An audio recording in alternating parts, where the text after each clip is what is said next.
Hey there, aqui é o Teacher Lennon e nesse vídeo eu vou te explicar a diferença entre in, on e at quando você for usar essas preposições sobre lugar. So, let's go!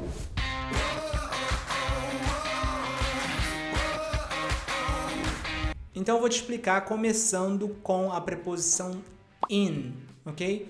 Você tem que imaginar que o in, a gente usa ele como uma preposição de lugar para algo generalizado, tá? Algo que não é específico. Eu posso te dar um exemplo assim de continente, país, estado, bairro, tudo isso você vai usar in. Por exemplo, você está numa conferência lá na Europa e a pessoa fala, where do you live? I live in Brazil.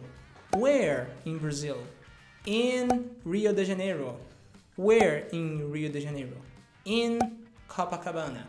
Então você fala in para país, para estado, para bairro, ou seja, coisas em geral em si, ok? Já o on você usa para você mencionar que um objeto está sobre uma superfície. Então assim, aquela famosa frase, the books on the table. Você tem a table, que seria uma superfície, e o livro está sobre essa superfície. Então você usa on the table. Tudo que está sobre uma superfície você vai usar on. Por exemplo, quando você está falando sobre o seu endereço, você vai falar sobre a sua casa em si. A sua casa você tem que imaginar que a rua é uma superfície e a sua casa está sob essa rua, sob essa superfície. Então você vai usar o on quando você for usar o nome de rua. Exemplo, a rua Wall Street, que seria Wall Street. Você falaria I live on Wall Street. Eu moro na Wall Street. Então, quando você fala nome de rua, você usa on. Um outro exemplo que é bem comum de ser usado quando está se explicando essa diferença entre in, on e at é the clock is on the wall, ou seja, o relógio está na parede. Você tem a parede, que é uma superfície, e o relógio está sobre essa superfície. Então, você vai falar the clock is on the wall. Então, on você usa para superfície.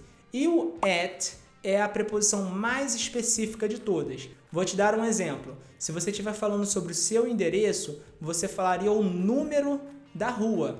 Então, assim, na verdade seria o número da sua casa naquela rua. Você fala a rua, on, ou você pode falar at, aí você vai colocar o número da sua casa naquela rua. Então, você está sendo muito mais específico. Então, eu vou te dar um exemplo.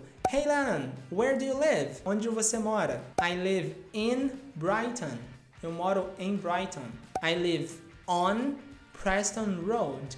Eu moro na rodovia Preston. Or, I live at 45 Preston Road. Eu moro no número 45 na rodovia Preston.